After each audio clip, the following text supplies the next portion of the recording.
हाँ तो गाइज कैसे हैं आप? ठीक को नाम है का टाइम पास यूट्यूबर। तो गाइज यहाँ पे हम बात करने वाले हैं स्नैपचैट माई डाटा के बारे में। यहाँ पे जो माई डाटा वाला फीचर है बहुत ही अमेजिंग किस्म का फीचर है दोस्तों। यहाँ पे आप इसको यूज़ करके अपनी सदियों पुरानी मेमोरीज, स्नैप्स, हिस्ट्री सब कुछ यहाँ पे एक्सपोर्ट कर सकते हो। बहुत आसान तरीका है।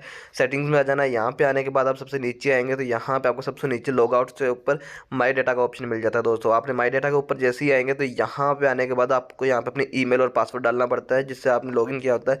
तो उसको मैंने पहले से डाल रखा ताकि हमारा टाइम वेस्ट ना हो। ठीक है, तो आप यहाँ पे आने के बाद ये सारी यहाँ से चीज़ें डाउनलोड कर सकते हो। अपनी ए टू जी यहाँ पे चीज़ आपको मिल जाएंगी। देख सकते हो यहाँ पे माई डाटा लिखा हुआ है।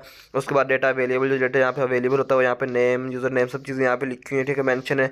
और यहाँ पे आप जिन चीज़ों को डाउनलोड कर सकते हैं वो भी यहाँ पे इन्होंने उनको टिक किया हुआ है। यहाँ पे आप सर इन चीज़ों को यहाँ से डाउनलोड कर सकते हो। डाउनलोड करने का तरीका, नीचे आप आएंगे तो आपको मेल नज़र आ जाएगी।